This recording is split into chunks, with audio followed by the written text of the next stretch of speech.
welcome to my channel. I've been gone for so long. Y'all probably see me when I was, the last time y'all see me was when I was like 20 some weeks pregnant. Before we get into the video, I'm gonna try to post, like, put pictures on the side so y'all can see. Yeah, excuse my shirt. I've been cleaning up and I'm trying to get this video done and out. Like, editing is like a bitch for real. As you guys know, like, I had been, well, if you guys don't know, I had like a stressful pregnancy from the time that I found out up until I had my kids. And I'm gonna tell y'all why. In July 5th, my boyfriend had went to, where did he go? He went to California to do school. The day he went to California, I had a doctor's appointment that day. So I went to my doctor's appointment, and it was just an NST. I guess for all twin pregnancies, you guys have to go. We have to go for like NSTs every week. Like, it starts at like 32 weeks and then it goes until you done. So I had to go for an NST, and NST stands for non-stress test. And we just monitor for like 30 minutes. Just make sure the babies ain't under any stress. Make sure I'm not under any stress. Basically, they wasn't getting all the information they needed from the babies. So they was like real like worried. So they was like, yeah, we're gonna send you to Sunnyside, Kaiser Sunnyside, and we're gonna, you know, do extra monitoring, basically. And also at the non-stress test, we do a blood pressure check. And I guess my blood pressure was a little bit high at that, you know, appointment. So they was like, that's like another reason why they sent me to Sunnyside. So that day we also had a barbecue, and I was like, bro, I don't want to go to the doctor. So I come home that night, you know, and I get like an email from my doctor, and she's like, well, we want you to go, you need to go in because your blood pressure was a little high, so we want you to go in. So I told my mom, blah blah blah. We went in, so they decided to keep me overnight. I was hooked up to an IV and all that. What they were doing was trying to figure out if I had preeclampsia. And if y'all don't know what preeclampsia is, I'm gonna try to put the definition on the screen. It's common in pregnancy, basically, preeclampsia, but it's more high risk in a twin pregnancy, if that makes sense. So basically, I was at high risk for it. My boyfriend's mom and my mom had stayed in the hospital with me overnight. That whole night, they had me do, it was like this big jar like this, and it was red. And they had me, every time that I had to go pee, they had me pee in that thing. I had to pee in a jar so that they can take it to the lab and get tests to see if there is preeclampsia. A couple hours later, the doctor came in and he diagnosed me with early stages of preeclampsia, whatever that means. So eventually my blood pressure had went down. I don't know if it was because of my boyfriend left or why I was stressing or whatever, I don't know. So I was worried about, like, he's not gonna be back in time for the birth. Like, I didn't know when I was gonna give birth, because, you know, 30 weeks in, like with twin pregnancies, you just never know when you're gonna give birth, because as you're so high risk, you just never know when you're gonna give birth. A couple weeks later, my boyfriend had came back for the birth. I had a doctor's appointment, and they said that my inducement date was August 6th because my doctor had found out that I had preeclampsia. So she was like, you're not going past 38 weeks, but I didn't go past 37 weeks because of the preeclampsia thing. This is where it gets scary. So August 6th is my inducement date, right? So the weekend before August 6th, my grandma it was my grandma's RIP day. And when I tell y'all, I got a picture. I hope I can put the picture up here so y'all can see. My legs, calves, my feet, they were swollen hard. Like, swollen, like, it hurt so bad. So, you know, they was like, elevate, drink water, whatever. I was, you know, elevate or work for a second, but like at the same time, I need to walk. Preeclampsia is scary. Like, If you don't take care of it in time, you can like have a stroke, pass out, all that type of stuff. So yeah, keep that in mind. So that whole weekend, it was just like I was just weird. Like the symptoms can be blurry vision, spots in your vision. Main ones is like headaches. Another one is swollen feet and swollen legs or whatever. I guess the doctors don't count that because pregnant people get swollen feet anyway. So they was like, that's not one that we're actually really looking for. But yeah, and then it's like pain under your breast area. So yeah, I wasn't having no symptoms. Like only thing that I had was swollen feet and my legs were swollen. So Sunday, this was like 3 days before my inducement date. No, 2 days before my inducement date, because it was on a Tuesday that I was supposed to be getting induced. I laid down all single day on Sunday. Sunday I was supposed to clean and get ready for baby's arrival. Monday, they scheduled me a doctor's appointment the day before, luckily. So let me tell y'all this, this is when it gets interesting. So Monday I had a doctor's appointment, a non-stress test. When I tell y'all, I went into the doctor's appointment, BTW, I weighed 200 pounds in. I was 200 pounds the day of I went to the doctor. I went in there, and like I said, we do a blood pressure check. My blood pressure check was like 176 over some number. It was high, I know that. Babies, I guess they were given movement, but it wasn't the acceleration that they needed, basically. So she checked my blood pressure again, a couple of minutes after she did the first one, and it was higher than it was. And she was like, yeah, your blood pressure is really high, but just try to calm your body so that, hopefully it go down. So she took me off the monitors 30 minutes later, and she checked it again, my blood pressure.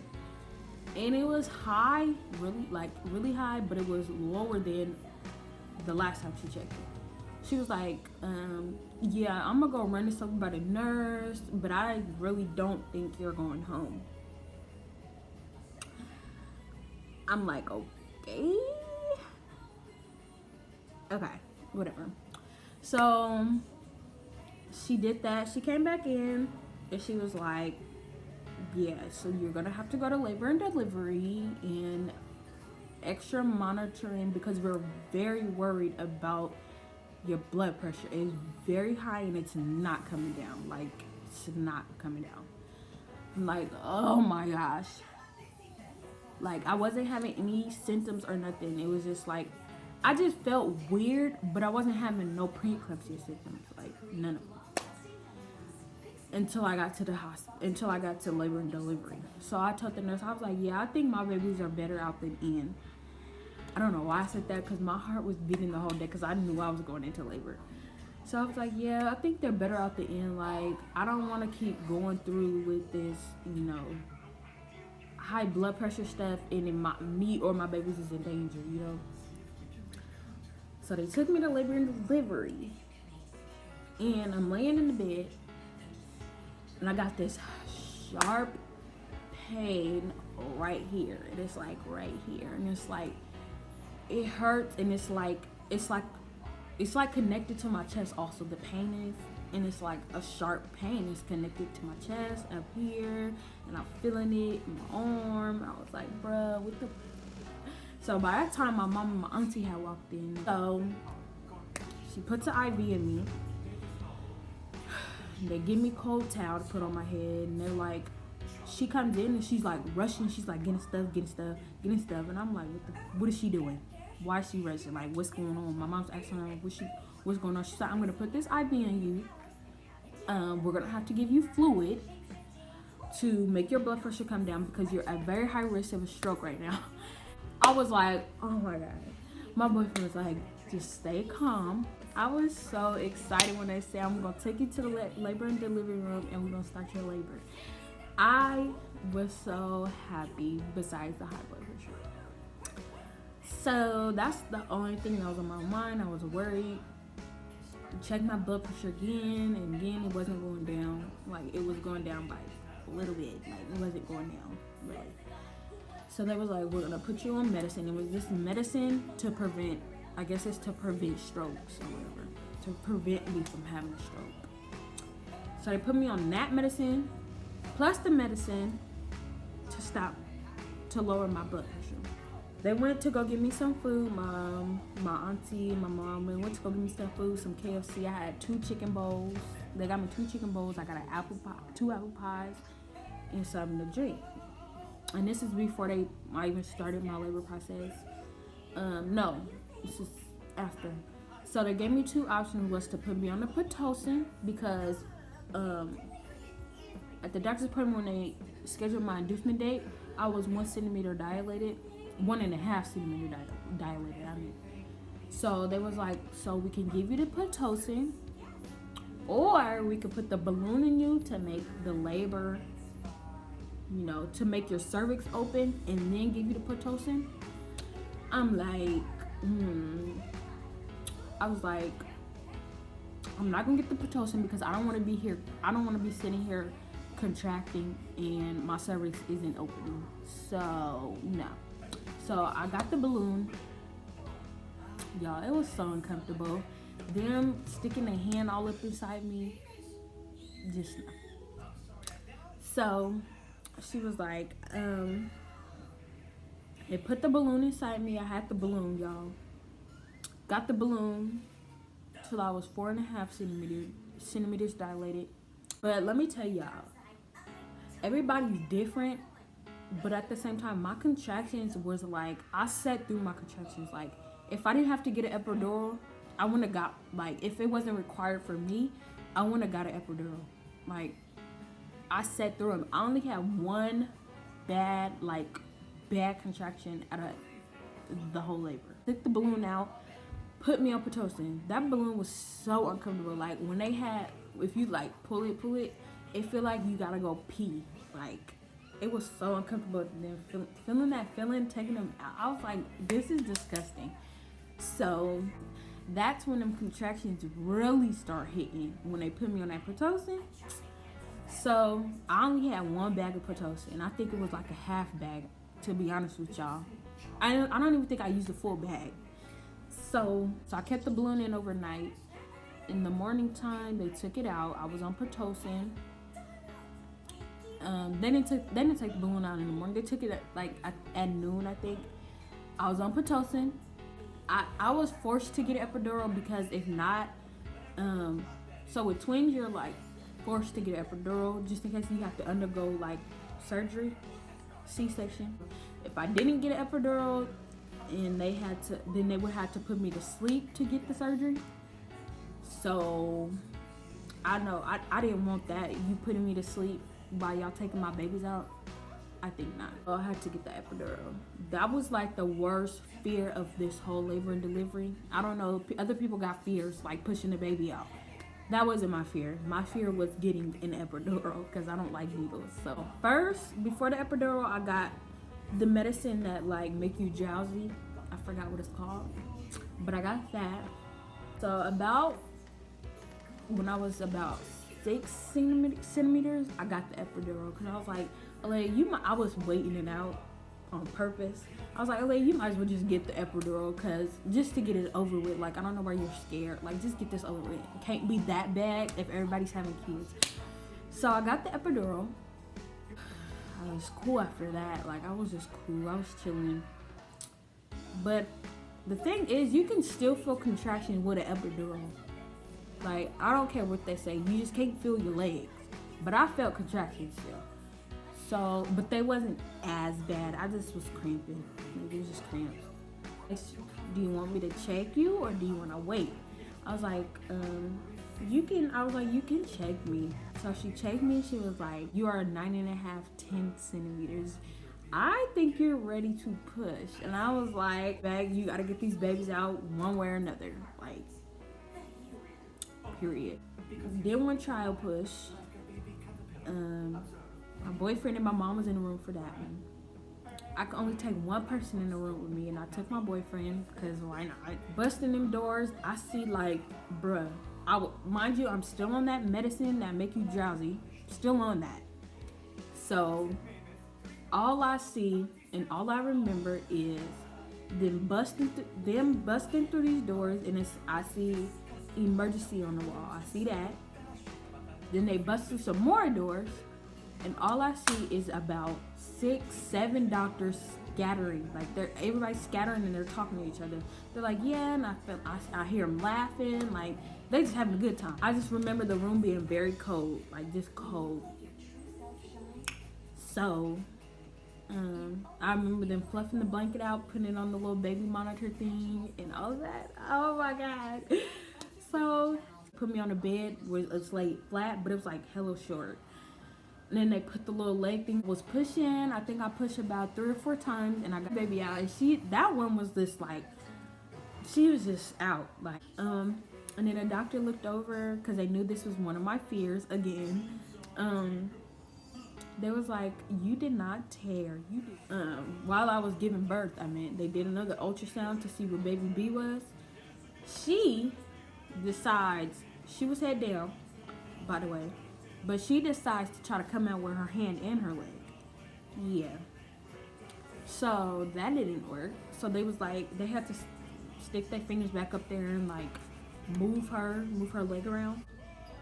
Baby B took so long. Like, it took me at least 7, 8, 9 pushes to get her out. Like, she was so big. I was so mad. And I was like, bruh, I can't do this. The doctor was like, you just push one other baby out. You can do this. There's a doctor on the side of me while I'm pushing my second baby out. He's inserting an IV into me. Like, I was like freaking out so bad. They had to put me on that medicine again to make my body calm down. And I gave one long drawn out push. Got that baby out. That's the worst part of labor. And I'm gonna tell y'all this now, for y'all that's pregnant and that's about to have a baby. The worst part of labor was when they were really pushing and like fisting at my belly to get all that blood out. That was the worst. Like, I cried. I was like, oh no, because you know your belly is stretched out from having a growing human in it. So it's stretched out. It's gonna be sore. Like, that hurt. That was the worst part of pregnancy, and everybody says that, but that's like the worst part of labor. And pushing me through them, I remember they put me back in the living room where all my family was in it. Everybody's clapping for me like, congratulations. I don't remember nothing else after that, because I was on the medicine, so I don't remember nothing else. All I remember is going to sleep, and then, whoa, I've never seen that before. I woke up for good, and nobody was in the room but my dad with the baby and my boyfriend, and he was on his phone. I was like, where everybody go? They're talking about they went out to eat. I was like, out to eat? I want to go. The doctors come in and they're like, we're going to move you to the recovery room. And yeah, congratulations. And I'm like, thank you. I go to the recovery room, y'all. By this time, it's Tuesday, August 6th. I end up, if I would have went in on my inducement, I had my babies on the day I was supposed to be induced. If I would have had my babies, if I would have went into labor that day, I would have had my babies on the 7th. But I had them on the 6th, period. So, in the recovery room, it was so depressing. I tell you, y'all. I was so depressed in the hospital. Like, I was ready to go home. The day before I went home, I had like a breakdown because I was in the hospital for a whole week. Like, I was ready to go home. I could have went home the day before because my body, they were saying your body is healing perfectly. Like, I ain't never seen this. They were so surprised at my whole pregnancy. And for me to have my babies 3 weeks early, my babies went home on time. They was at a great birth weight. They had no complications. They passed all their tests. Like, I had it good for real. And all I can thank is God, because he really did that. Like, he came through for real. Like, you had, you know, you gave me healthy babies that didn't have to stay in the hospital. I'm gonna try to insert some pictures of the babies so that you guys can see them. They have an Instagram, so follow their Instagram. I'm gonna put it in the description, and I'm gonna put it right here. Follow their Instagram. My babies are now 2 months. So I hope you guys enjoyed this video. Don't forget to like, comment, subscribe. Follow my Instagram and follow my baby's Instagram so y'all can see all their pictures. So without further ado, I'll see y'all in my next video. Period.